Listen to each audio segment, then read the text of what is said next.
안녕하십니까? 예, 반갑습니다. 아니, 지금 안 되고요. 자, 오늘은 이론을 좀 보충하겠습니다.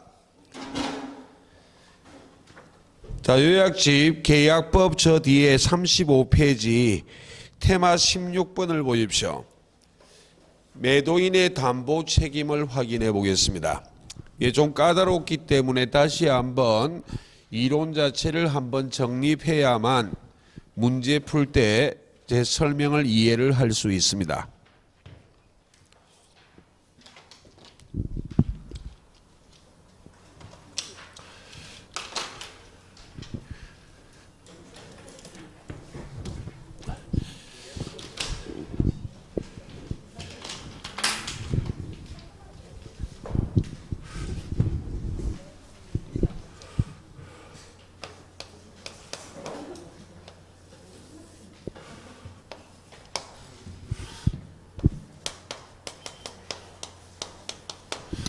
예, 매도인과 매수인이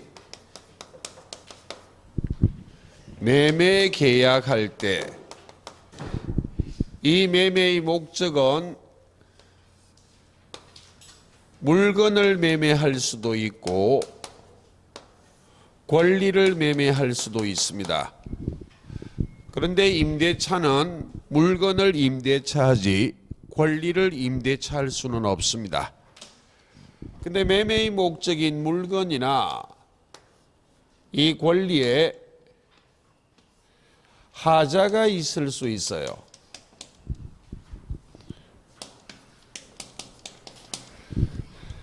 그때 매수인이 매도인에 대하여 책임을 물을 수 있다. 매수인이 매도인에 대하여 책임을 물어 일정한 권리를 행사하는 것을 담보 책임을 묻는다고 말해요.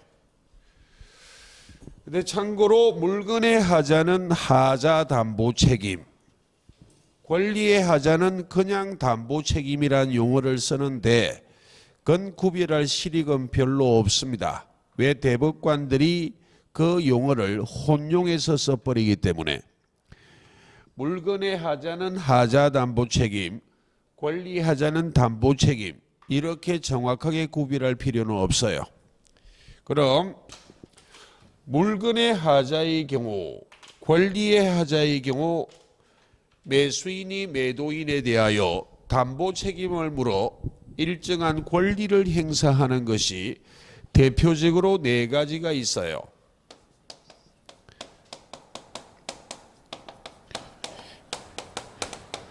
계약 해제권,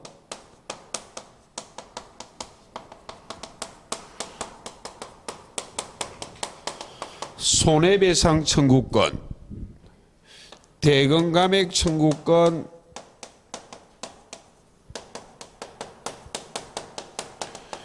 완전물 거부 청구권.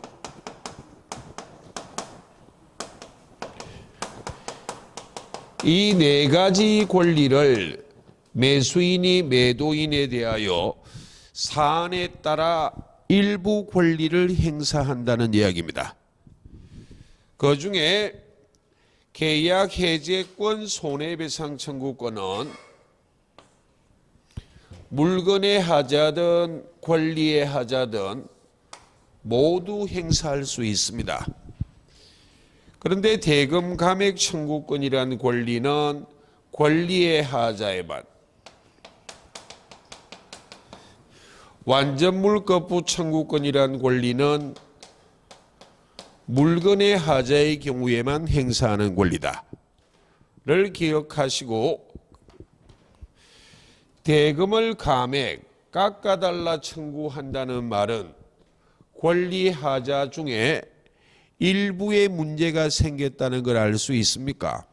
권리 전부에 문제가 생겼다면 계약을 전부를 해제하는 것이지 대금을 깎아달라 청구하지 못하기 때문에 대금 감액 청구권은 권리의 하자의 경우에만 발생하는데 권리 하자 중에 일부의 문제가 생겼을 때 그때만 대금 감액 청구한다를 기억하시고, 그럼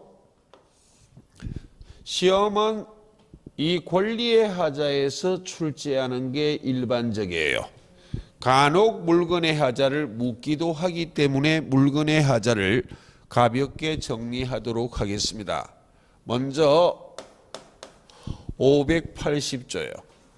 조문을 물건의 하자는 암기할 가치는 없어요.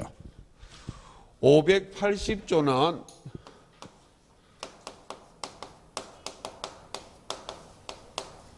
특정물 매매입니다. 특정물이란 이야기가 딱 정해져 있는 물건을 매매한다. 다른 물건으로 대체할 수 있다 없다? 없어요. 딱 정해진 물건을 매매했는데 이 특정물의 하자가 생겼다는 말입니다. 가령 예를 든다면 갑이 소유하는 건물을 을에게 매매했어요.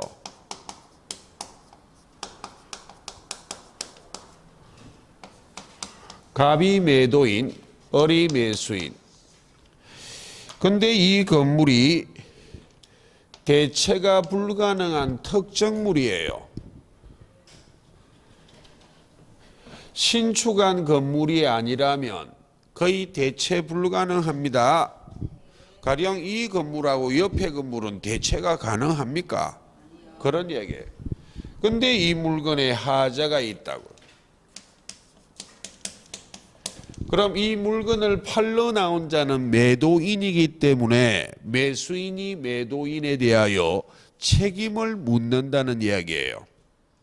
그걸 하자 담보 책임이라고 말한다.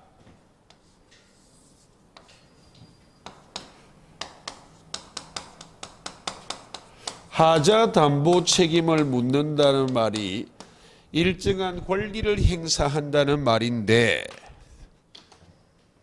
매수인이 매도인의 담보 책임을 물어 권리를 행사하기 위해서는 매수인에게 비난의 여지가 없어야만 해요.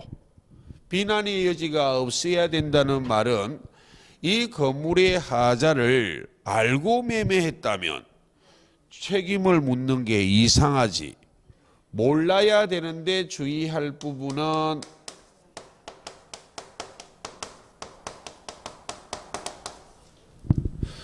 몰랐고 모른데 과실까지 없어야만 해요. 왜? 상대적으로 권리 하자보다는 물건의 하자는 매수인이 이 건물이란 물건을 세세하게 살펴보면 권리 하자보다는 발견하기가 쉽다, 어렵다? 쉬워요. 단지 몰랐다는 이유만으로 하자 담보 책임을 묻지는 못하고 모른데 과실까지 없어야만 한다. 선이라도 과실이 있다면 담보 책임을 묻지 못해요. 예. 선의 및 무과실이란 말이 첫째 중요해요. 선의 및 무과실의 매수인이 이 물건의 하자에 대해서 담보 책임을 묻는 것을 하자 담보 책임이라 말합니다. 그럼 하자 담보 책임을 묻는다는 이야기는 이 물건의 하자로 인하여 매매의 목적을 달성할 수 없을 수 있거든. 매매 목적 달성이 불가능하다면 그때는 계약 전부를 해제한다고.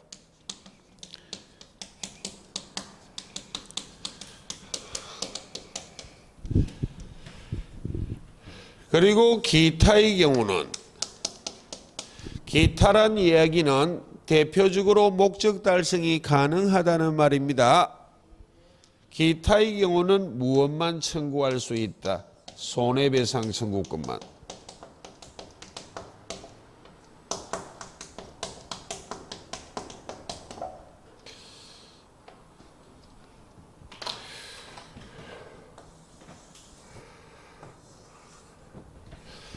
자, 여기서 제일 중요한 것은 매수인은 선의 및 무과실이어야만 한다. 그게 제일 중요하고, 그 다음에 두 번째는 이 물건의 하자로 인하여 매매의 목적을 달성할 수 없을 때는 계약 해지하고, 기타의 경우에는 무엇만을 청구하는 것이다. 손해배상 청구요.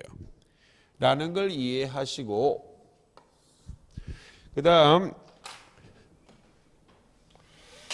581조예요.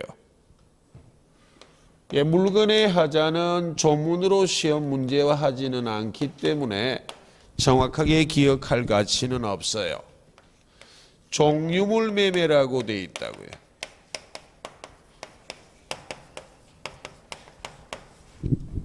종유물이란 이야기가 달리 불특정물을 말합니다.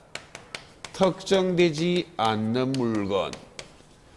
그럼 종유물이 특정되지 않는 물건이란 이야기는 대체가 가능하다, 불가능하다? 가능해요. 가령 예를 든다면 가불간에 자동차란 물건을 매매하고 있어요. 중고차 아닙니다. 중고차는 특정물이에요. 중고차는 대체가 가능하다, 불가능하다? 불가능하다고요. 자동차를 매매할 때 차종만 정했다고, 차종만 정한 것을 종류로 지정했다고 말해. 되겠습니까? 자동차를 파는 대리점에 가서 내가 좋아하는 차를 사고 싶은데 무슨 회사든지 특정 회사를 이야기하면 이상하니까 그 차가 지금 대리점에는 안 나와 있어요.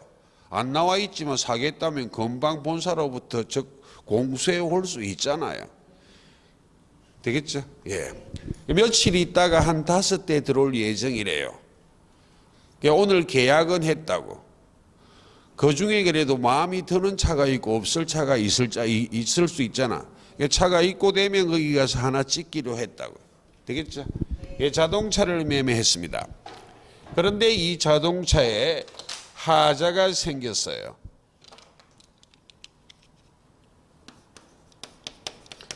이 하자가 생기면 매수인이 매도인에 대하여 하자 담보 책임을 물을 수 있을 것인데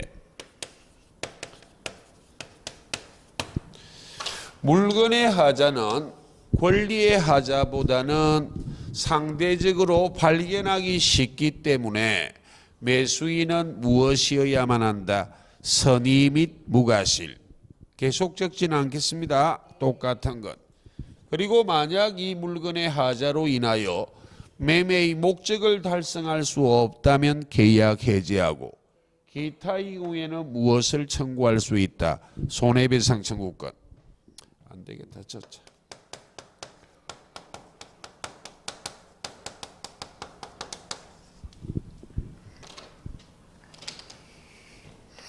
하자 담보 책임을 묻는다는 말이 매매의 목적을 달성할 수 없다면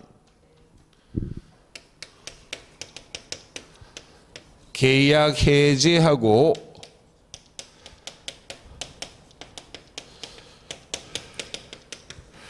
기타의 경우에는 손해배상 청구할 수 있다.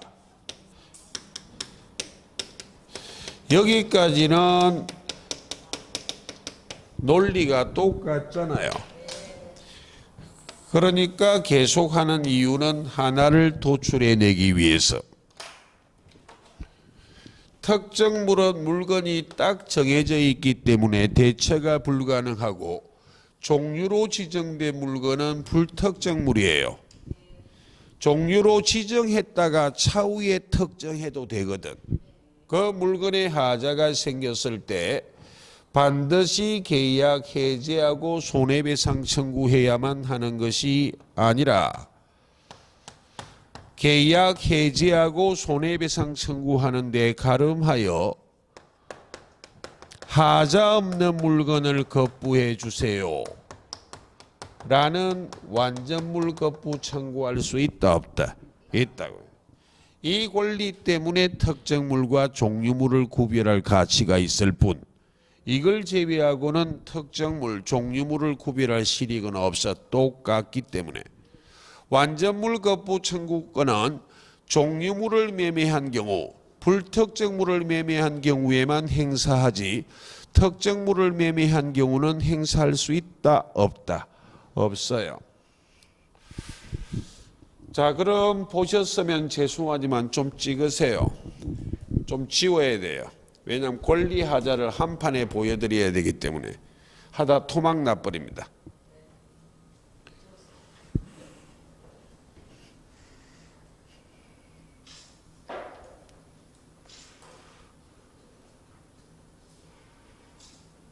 네.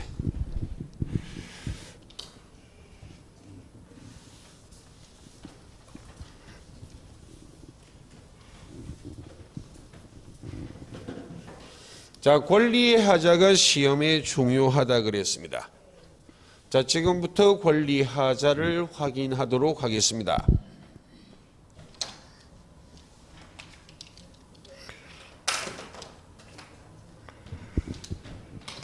권리 하자는 좀 귀찮더라도 조문을 좀 기억해야 됩니다.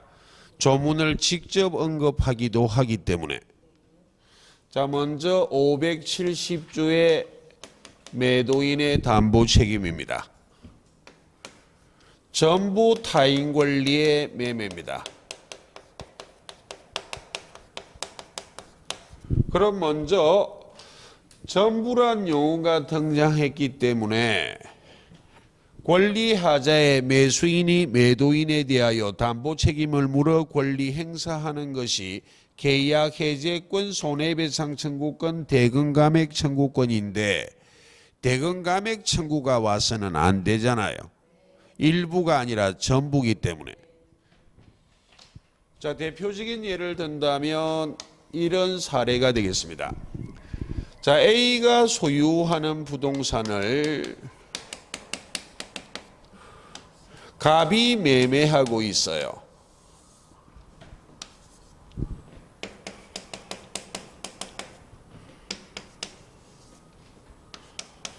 매매 계약, 계약은 채권행위, 의무부담행위이기 때문에 이행의 문제를 남기기 때문에 타인의 물건이나 타인의 권리도 매매할 수 있어요.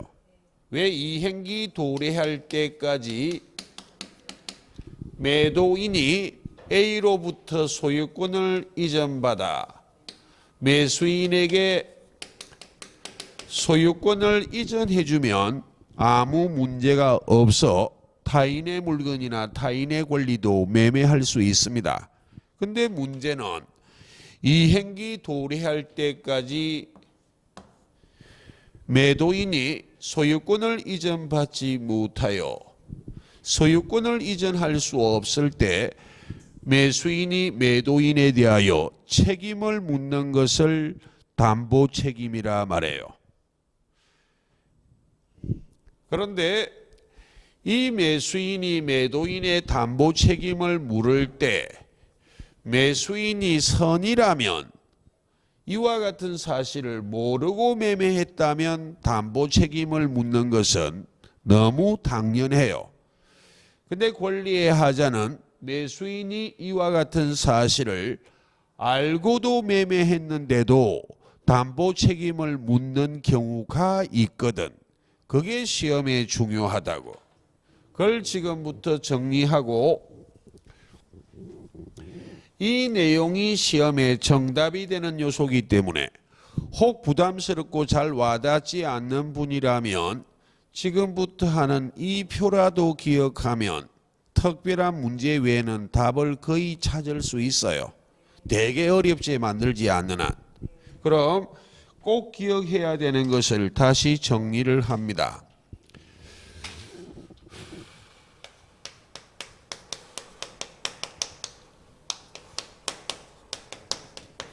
자, 권리의 하자의 경우 악의의 매수인이 매도인에 대하여 담보 책임을 물을 수 있는 경우가 있다.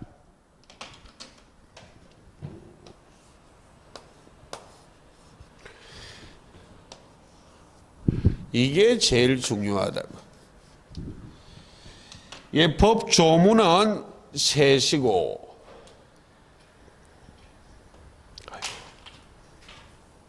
법 종문은 셋인데 권리는 4개예요.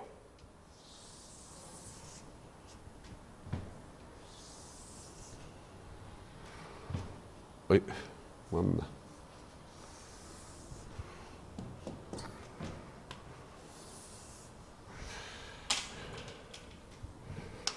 (570조의) 매도인의 담보 책임 전부 타인 권리 매매요.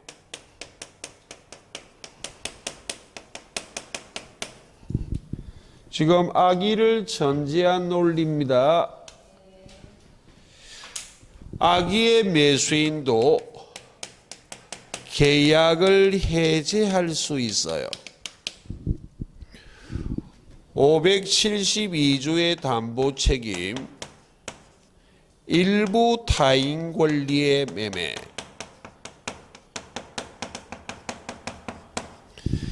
악의의 매수인도 대금 감액 청구할 수 있습니다. 집에 가셔서 기억 안 나시더라도 지금 기억하기 위해 노력하는 게 시험 공부입니다. 예, 기억했다 잊을지언정. 576조의 담보 책임 저당권 전세권 행사에 의한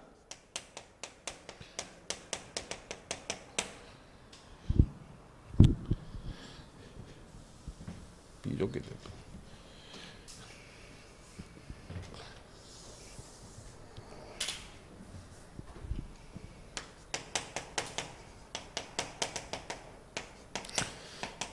저당권 전세권 행사에 의한 매도인의 담보 책임입니다. 시험에는 10중 8구 저당권으로 물어봅니다. 이게 제일 중요해요. 저당권 전세권 행사에 의한 매도인의 담보 책임 악의의 매수인도 계약 해제할 수 있고 손해배상 청구할 수 있어요. 이것 외에는 선의의 매수인만 담보 책임을 묻는 것이지 악의의 매수인은 담보 책임을 묻지 못합니다. 그럼 이걸 좀 기억해야 되고 기억하는 데 좀 도움이 되기 위해서 풀어드릴게요. 선의는 초점 아니에요. 전부 타인 권리를 매매하고 매도인이 소유자로부터 이행기까지 소유권을 이전받지 못해서 소유권을 이전하지 못할 때 이 매수인이 선이라면 몰랐다면 계약 전부를 해지하고 손해배상 청구할 수 있어요.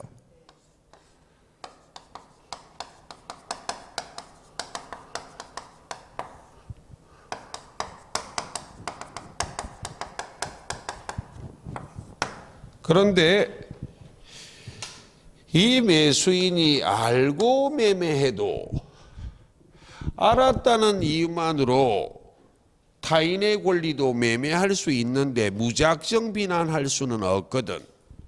아무리 알아도 소유권 자체를 이전받지 못하는 매수인이기 때문에 계약 전부를 없던 것으로 하겠습니다라고 계약 해제는 할 수 있어야지. 그러나 알고 매매했기 때문에 손해배상은 청구한다 못한다? 못한다. 그럼 이론상으로는 계약 해제권은 선악불문인데 시험지문에 선악불문 이런 건 여기서 안 물어봅니다. 그냥 매수인은 계약 해지할 수 있다. 그 말이 선악불문이에요. 선악불문은 선악불문을 언급하지 않는 것하고 똑같아요. 시험 지문은 매수인은 계약 해지할 수 있다라고 와요. 선이든 악이든 계약 해지하니까.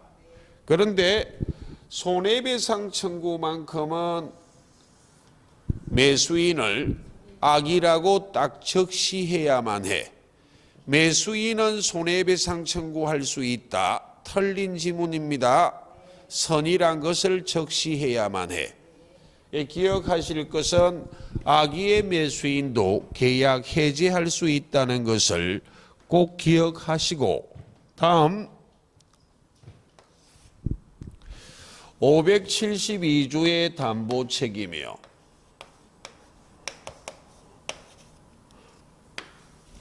일부 타인 권리의 매매입니다.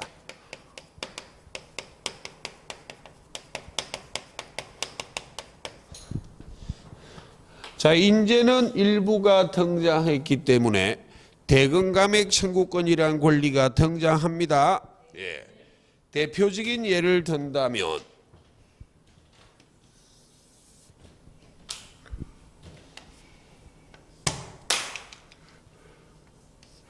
A가 소유하는 토지가 있고 갑이 소유하는 토지가 있어요. 편의상 각각 100평짜리라고 예를 들어 보겠습니다.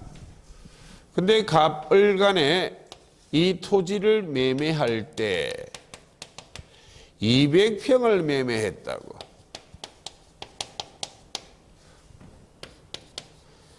(200평을) 매매했다는 말은 200평 중 일부는 A 소유란 이야기야. 일부 타인 권리를 매매하였다. 반복. 매매계약은 채권행위 즉 의무부담행위로 이행의 문제를 남기기 때문에 타인의 물건이나 타인의 권리도 매매할 수 있으므로, 그럼 A가 이행기 도래할 때까지 자기 소유 100평을 매도인에게 이전해주면 200평을 이전해주면 문제가 있다 없다? 없잖아요.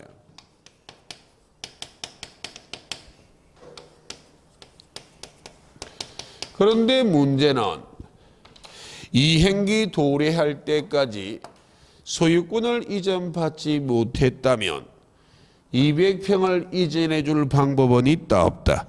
없어. 근데 주의할 부분은 200평을 이전하지 못하는 것이지 자기 소유 토지 100평은 이전해 줄 수 있다 없다? 있다고. 이때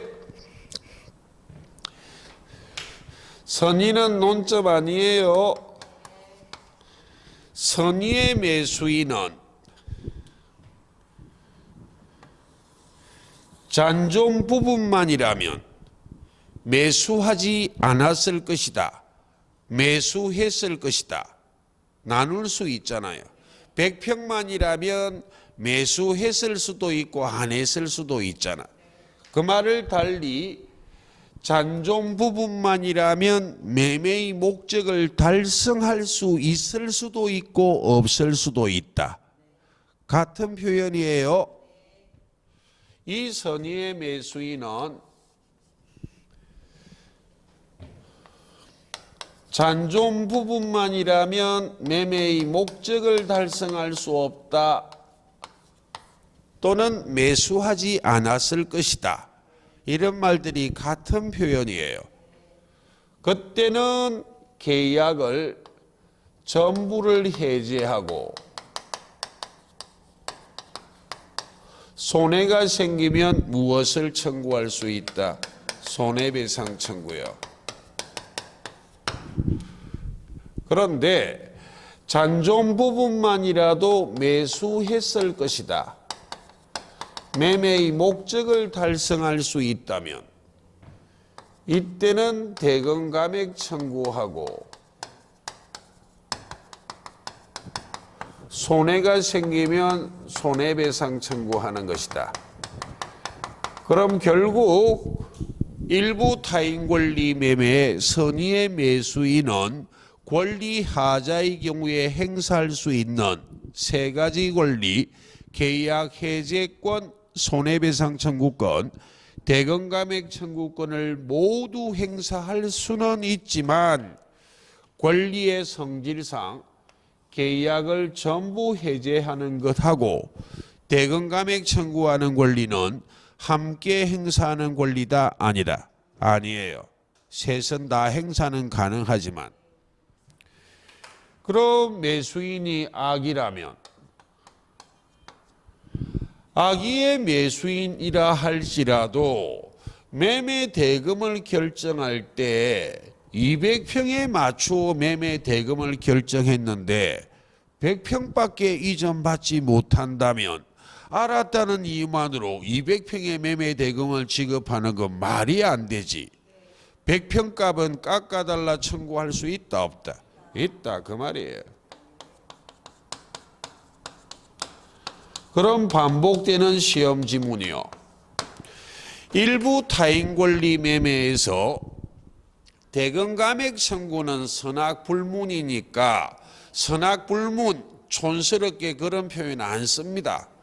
매수인은 대금감액 청구할 수 있다. 그렇게 지문해 와요. 그러나 계약을 해지하고 계약 해제를 하고 손해배상 청구하기 위해서는 무엇을 적시해야 된다고? 선의를 적시해야 돼요. 되겠습니까? 예. 자, 그다음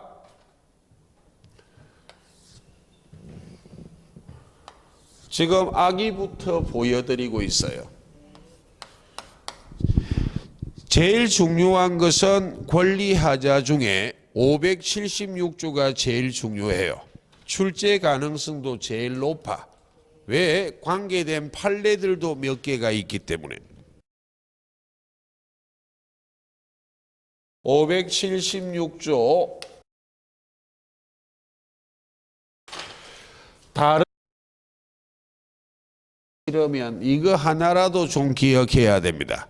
왜 대부분 판례가 바로 576조를 유추 적용한다. 이렇게 판례가 조문만을 언급한 게 판결 요지이기 때문에 지문에도 그대로 온다 이 말입니다. 저당권, 전세권,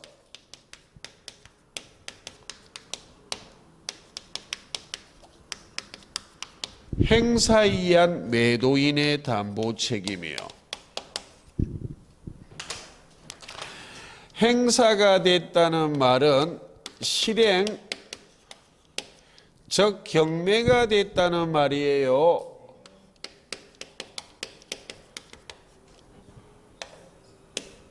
그러니까 주의할 부분은 단지 저당권, 전세권이 존재한다는 이유만으로 담보 책임을 묻지는 못해요.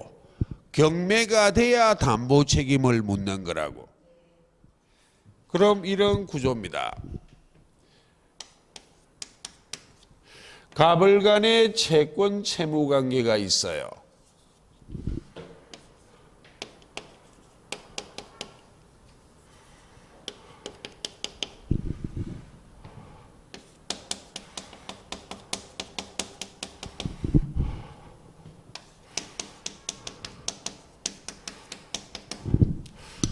혹 변제기에 채무를 변제하지 않을까봐 담보 제공을 요구하고 갑이 소유하는 부동산을 담보 제공하는 저당권 설정 계약하고 등기함으로 을이 저당권을 취득했습니다.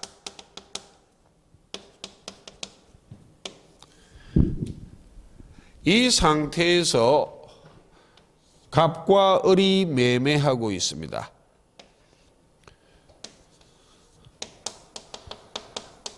그래서 갑이 매도인이고 을이 매수인이에요.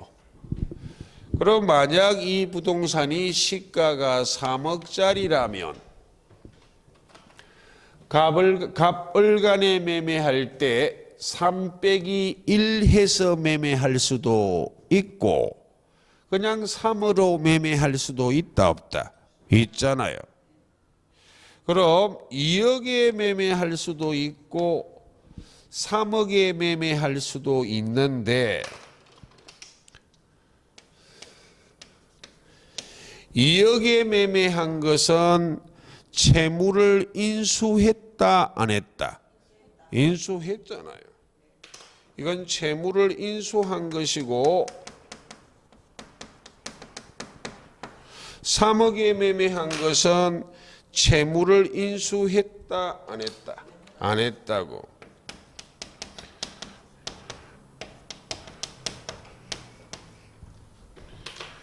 이것도 물어봅니다.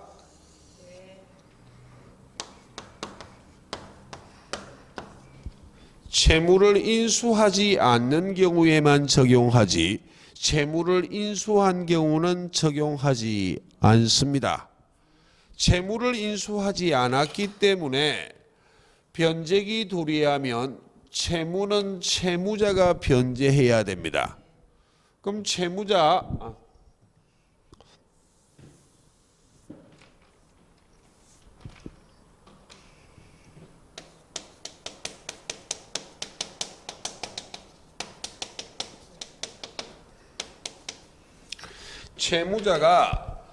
채무를 변제하면 아무런 문제가 없지만 채무를 변제하지 않는다면 저당권자는 경매 신청하잖아요.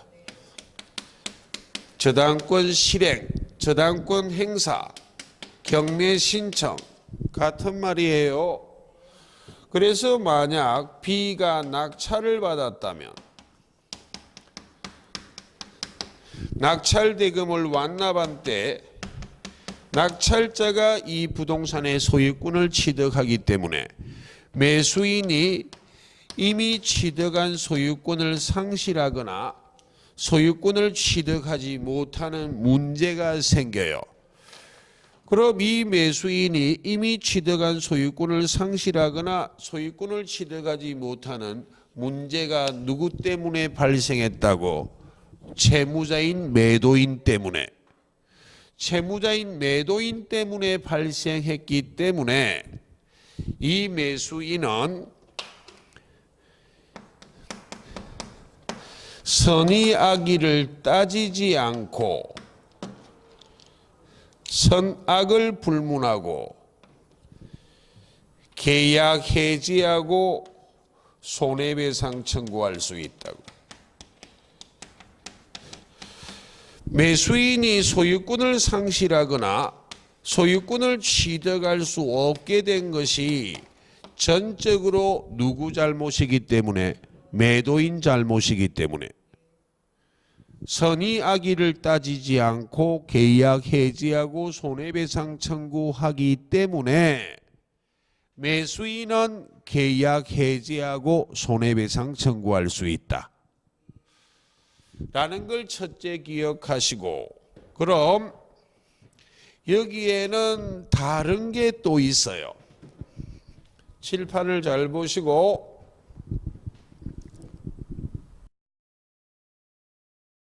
저 설정되고 매매했잖아요.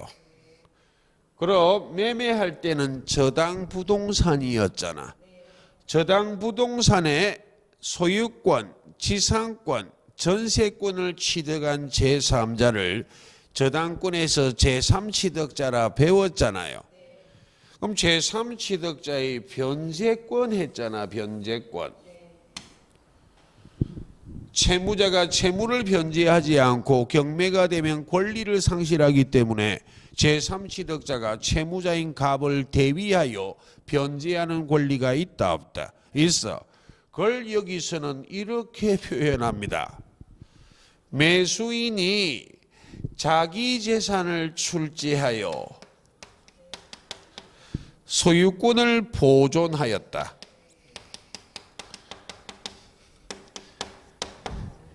이 말이 매수인이 매도인인 채무자를 대위해서 변제했다는 말이에요.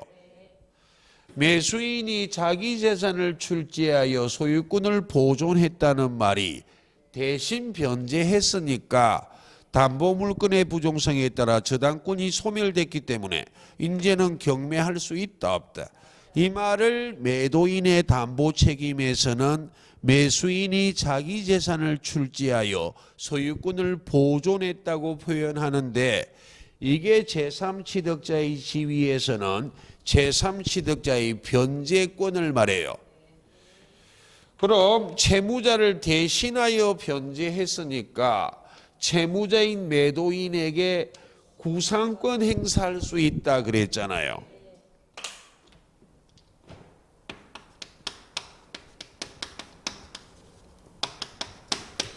그걸 매도인의 담보 책임에서는 구상권 행사한다는 말을 출지한 금액을 돌려달라 청구할 수 있다 없다, 이렇게 등장한다고.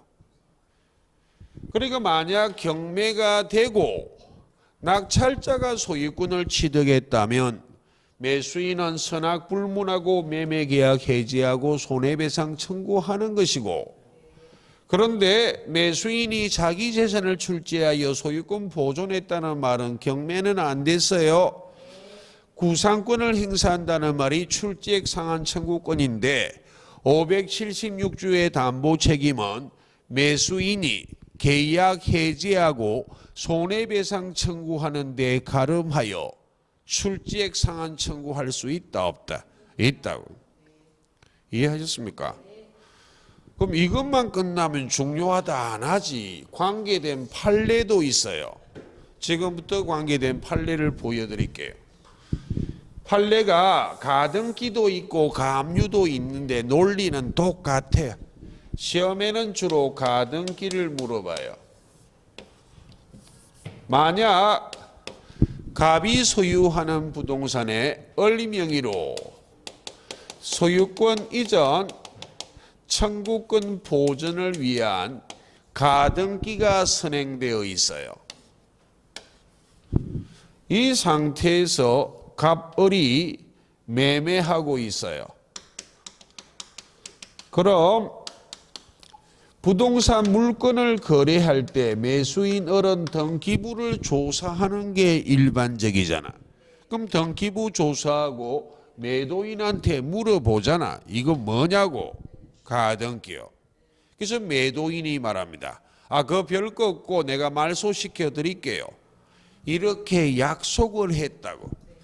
그걸 믿고 매매하여 소유권 이전 등기함으로 소유권을 취득한 상태인데, 차후 매도인이 약속을 어겼다고 가등기에 기한 본등기가 돼버렸다고. 본등기가 됐다는 말은 지금 얘가 예를 드는 본등기는 소유권 이전 등기가 돼버렸다는 말이에요. 소유권 이전 등기가 되어버렸으니까 가등기 명의인이 소유권을 취득해버렸다고. 왜? 가등기가 된 이후 중간처분의 등기로 가등기에 기한 본등기와 양립할 수 없는 중간처분의 등기는 직권말소하라 돼 있거든. 그리하여 본등기가 되므로 매수인이 소유권을 상실해버렸습니다. 그때 매수인이 소유권을 상실하게 된 것은 전적으로 누구 잘못이다? 매도인이요. 그때 매수인이 담보 책임을 물을 때는 구조 자체가 576조하고 유사하다, 유사하지 않다. 576조도 누가 변제를 안 해서 소유권 상실해서 매도인이요. 전적으로 매도인 잘못. 이 구조도 전적으로 누구 잘못이다. 그래서 대법원 판례가 이렇게 말해요. 576조의 담보 책임을 유추 적용하겠다. 판결 요지이기 때문에 이 표현이 바로 나옵니다. 그러니까 선악불문하고 계약 해지하고 손해배상 청구할 수 있다 없다? 있다고. 그래서 576조가 제일 중요하고, 그럼 여백에 있는 건 무엇인가? 지금 권리하자 중에 담보 책임 둘을 더 보여드릴 것인데 이미 좌측에 박스가 기억됐다는 전제하 지금 악의는 다 했잖아요. 지금부터는 선의만 등장해요. 되겠죠? 예.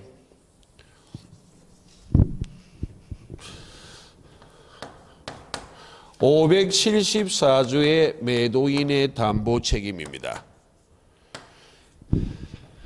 이건 좌측의 악의보다는 상대적으로 출제 가능성이 약간 낮지만 하나 물어보고 싶은 내용이 있어 이것도 지문에는 제법 옵니다.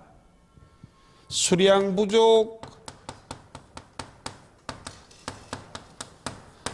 일부 멸실이요. 의 경우 매도인의 담보 책임. 수량이 부족하다는 말도 일부에 문제가 생겼다는 말이죠. 일부 멸실도 일부에 문제 생겼죠.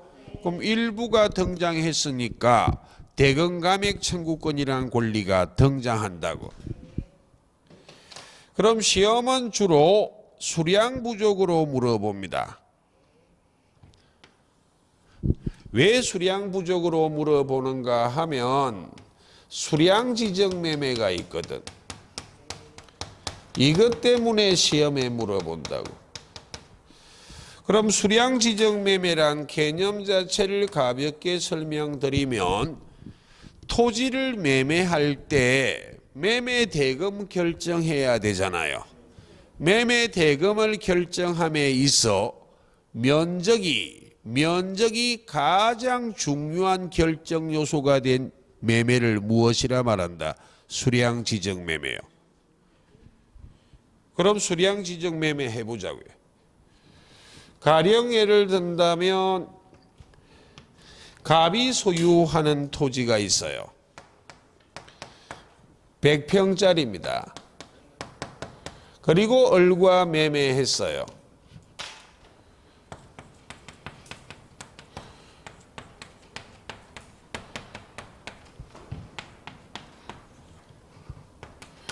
이렇게 매수하여 매수인이 실측을 해보니까 판례가 실측이란 표현을 썼는데 청량했다는 말입니다.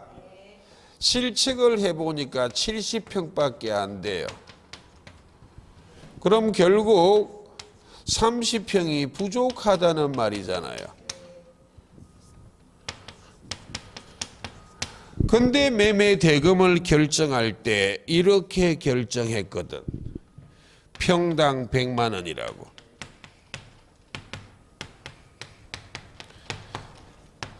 그럼 매매 대금을 결정할 때 면적이 가장 중요한 결정 요소가 됐기 때문에 이 매매는 무슨 매매다? 수량 지정 매매예요. 그럼 선의의 매수인은 담보 책임을 물을 수 있지만 악의의 매수인은 담보 책임을 묻지를 못해요. 선의만요.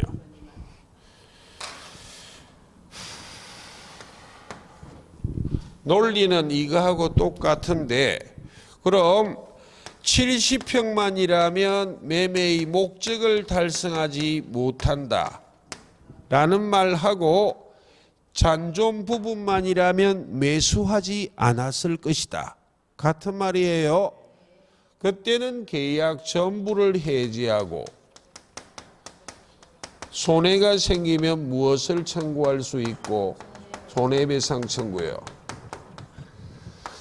잔존 부분만이라도 매매의 목적을 달성할 수 있는 경우라고도 표현하기도 하고 잔존 부분만이라도 매수하였을 것이다 라고 인정이 되면 100평을 평평당 100만 원으로 결정했고 몰랐잖아요. 70평밖에 안 되면 100평 값을 다 줄 필요는 있다 없다? 없어. 그러니까 대금 감액 청구하고 손해가 생기면 무엇을 청구할 수 있다? 손해배상 청구요. 수량 지정 매매의 경우에 그래요. 이해하시고, 그럼 지금부터 하는 575조는 시험에 정답 안 됩니다. 그냥 한번 보여드리는 내용에 불과해요. 그래도 지문에는 오기 때문에 제가 강의할 때 설명은 하는데 정답은 안 되는 요소예요. 용익적 권리에 의한 제한.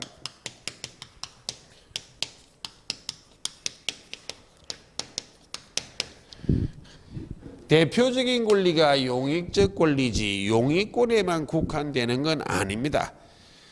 매매하는 토지에 용익적 권리가 있어 매매 목적을 달성하지 못할 수도 있잖아요. 지상권 등이 있어서 1년 전에 지상권 설정 계약하고 존속기간 30년입니다. 1년 뒤에 매매했어요. 지상권이 있다는 걸 모르고 들어왔는데 29년 기다려야 토지 돌려받아. 돌아가시겠네 완전. 이런 현상이 생길 수 있다 없다. 그런 말입니다. 575조에는 참고로 7가지 권리를 언급하고 있는데 이걸 갖고 정답 안 만들어요. 그래서 잘 보이지 말라고 파란 걸로 적습니다. 7가지 권리 중에 6가지 권리가 존재하거나 또는 한 가지 권리가 없어서 매매의 목적을 달성하지 못할 수도 있다고. 그때 6가지 권리 존재하는 것은 지상권, 지역권, 전세권, 용익물권이요. 유치권,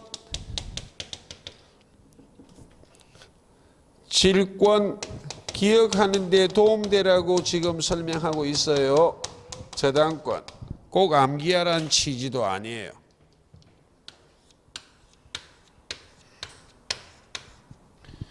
저당권이란 규정 없어요. 그럼 5개밖에 안 되는데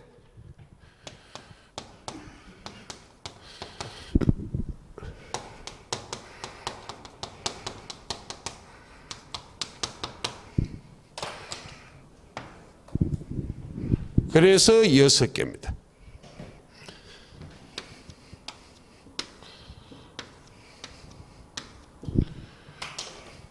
무엇이 존재하지 않아? 매매 목적 토지에 지역권이 존재해야 되는데도 지역권이 존재하지 않는다고.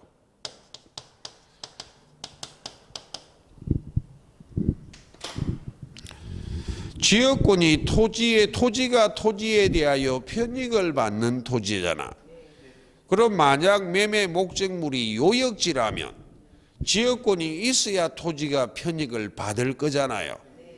근데 지역권이 있다고 믿고 매매했는데 지역권이 없더라 이 말입니다. 되겠죠? 그 말입니다. 그래서 이와 같이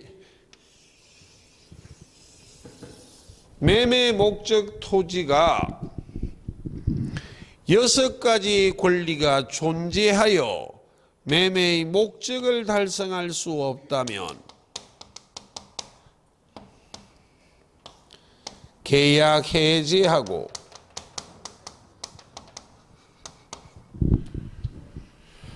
기타의 경우는 무엇만 청구할 수 있다?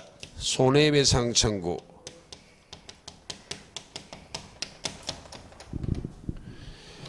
여섯 가지 권리가 존재하거나 하나의 권리가 없어 매매의 목적을 달성하지 못할 때는 무엇하고 계약 해제.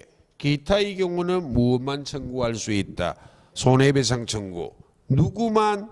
선의의 매수인만. 더 하면 힘들겠네. 그럼 칠판 지우지 마시고 잠시 쉬다가 조금 더 하고 마무리 지을게요. 예, 조금만 쉬겠습니다. 예.